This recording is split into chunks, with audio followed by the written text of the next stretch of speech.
গাজায় দুর্ভিক্ষের ভয়াবহতায় অপুষ্টিজনিত মৃত্যু বাড়ছে। গাজায় যুদ্ধাপরাধ জাতিসংঘ সহ বিশ্ব সম্প্রদায়ের ব্যর্থতার কলঙ্ক বলে সমালোচনা সৌদি আরবের। ইরানের টহল ব্যারাকে অতর্কিত হামলায় 5 পুলিশ নিহত। ইজিপ্টে সমুদ্র ভ্রমণে গিয়ে নৌকা ডুবে 6 শিক্ষার্থীর মৃত্যু। বিদেশি মাদক পাচারকারীকে মৃত্যুদণ্ড থেকে অব্যাহতি দিয়েছে ইউএই এর সর্বোচ্চ আদালত। মধ্যপ্রাচ্যের রাজনৈতিক, অর্থনৈতিক সহ সবশেষ খবরাখবর আপনাদের সামনে এক নজরে তুলে ধরছি আমি সামিরা বাঁধন।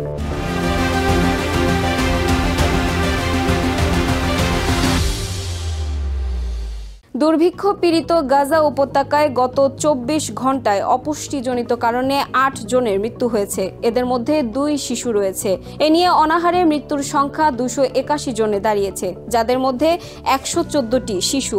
এছাড়া শনিবার দুপুর পর্যন্ত গাজার বিভিন্ন স্থানে হামলায় 24 ঘন্টায় 70 জনের বেশি প্যালেস্টিনিয়ান নিহত হয়েছে। এর মধ্যে শুধুমাত্র শনিবার ভোর থেকেই 4 শিশু সহ 37 জনের মৃতদেহ আনা হয়েছে গাজার বিভিন্ন হাসপাতালে। এছাড়া আহত হয়েছেন অন্তত 308 জন। আমেরিকা ইসরায়েল সমর্থিত সাহায্য সংস্থা GFH এর বিভিন্ন সাহায্য কেন্দ্রে এ নিয়ে 2076 জনের মৃত্যু হয়েছে। গাজায় জাতিসংঘের দুর্ভিক্ষ ঘোষণার পর আন্তর্জাতিক সম্প্রদায়ের কড়া সমালোচনা করেছে সৌদি আরব। সৌদি পররাষ্ট্র মন্ত্রণালয়ের এক বিবৃতিতে বলা হয়, গাজায় যুদ্ধাপরাধ বন্ধে অবিলম্বে পদক্ষেপ নেওয়া না হলে তা বিশ্ব সম্প্রদায়ের জন্য, বিশেষ করে জাতিসংঘের নিরাপত্তা পরিষদের স্থায়ী পরিষদের সদস্যদের উপর একটি কলঙ্ক হয়ে থাকবে। বিবৃতিতে বলা হয়, জবাবদিহি ব্যবস্থার অনুপস্থিতির কারণেই ইসরায়েলি বাহিনী অসহায় বেসামরিক নাগরিকদের উপর গণহত্যা চালাচ্ছে। জাতিসংঘের দুর্ভিক্ষ ঘোষণা মূলত মানবিক বিপর্যয়ের প্রত্যক্ষ ফলাফল, অবিলম্বে যার অবসান ঘটা উচিত। ইরানে টহল পুলিশের ওপর অতর্কিত হামলায় পুলিশের 5 সদস্য নিহত হয়েছে। শুক্রবার দেশটির দক্ষিণ পূর্বাঞ্চলের সিস্তান বেলুচিস্তান প্রদেশের দামেন জেলায় টহল পুলিশের 2টি গাড়ি লক্ষ্য করে হামলা চালায় অস্ত্রধারীরা।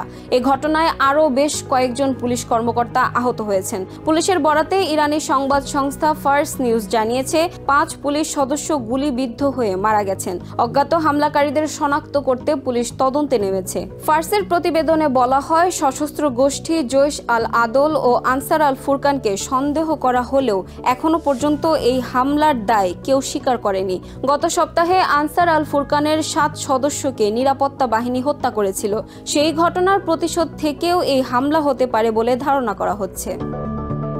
ইজিপ্টের আলেকজান্দ্রিয়ায় নৌকা ডুবে 6 শিক্ষার্থীর মৃত্যু হয়েছে। শনিবার সকালে প্রদেশের আগামাই জেলার আবু তালাত সমুদ্র সৈকতে নৌ ভ্রমণে গিয়ে তারা এই দুর্ঘটনায় পড়ে। হসপিটালিটি একাডেমি আয়োজিত এই আনন্দ ভ্রমণে আরও 24 শিক্ষার্থী আহত হয়েছেন।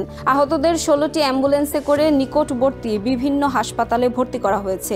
দেশটির health and population minister Khaled Abdel Gaffar জানান, আহত শিক্ষার্থীদের বিশেষায়িত মেডিকেল টিম চিকিৎসা দিচ্ছে। তিনি বলেন, 13 শিক্ষার্থীকে আগামাই স্পেশালাইজড হাসপাতাল এবং 8 জনকে আমরিয়া জেনারেল হাসপাতালে ভর্তি করা হয়েছে। এছাড়া 3 শিক্ষার্থীকে ঘটনাস্থলে প্রাথমিক চিকিৎসা দেওয়া হয়েছে। ইউনাইটেড আরব আমিরাতের সর্বোচ্চ আদালত এক মাদক পাচারকারীকে মৃত্যুদণ্ড থেকে অব্যাহতি দিয়েছে। অভিযুক্ত ব্যক্তির বিরুদ্ধে অ্যামফিটামিন ক্যাপটাগন পাচারের অভিযোগে আবুধাবির ফেডারেল আদালত মৃত্যুদণ্ডের আদেশ দিয়েছিল। নিম্ন আদালতের রায় বাতিল করে শনিবার অভিযুক্তকে যাবজ্জীবন কারাদণ্ড এবং দণ্ড শেষে নির্বাসনের আদেশ দিয়েছে দেশটির সুপ্রিম কোর্ট। একই সাথে জব্দ করা মাদক ও সরঞ্জাম বাজেয়াপ্ত করার নির্দেশনা দেওয়া হয়েছে। অভিযুক্ত এশিয়ান নাগরিক দেশের বাইরে থাকা একজন ডিলারের হয়ে মাদক ভর্তি একটি ট্রাঙ্ক পরিবহন করেছিলেন। অভিযুক্ত পাচারকারী স্বীকার করেছেন যে তিনি 5000 দিরহামের বিনিময়ে বিদেশি মাদক কারবারির হয়ে কাজটি করেছেন। এক নজরে প্রতিদিন মধ্যপ্রাচ্যের খবর জানতে চোখ রাখুন TVN 24 নিউজ নেটওয়ার্কের ইউটিউব ও ফেসবুক পেজে। নিউ ইয়র্ক থেকে সম্প্রচারিত TVN 24 টেলিভিশন বিশ্বজুড়ে বাঙালির কণ্ঠস্বর।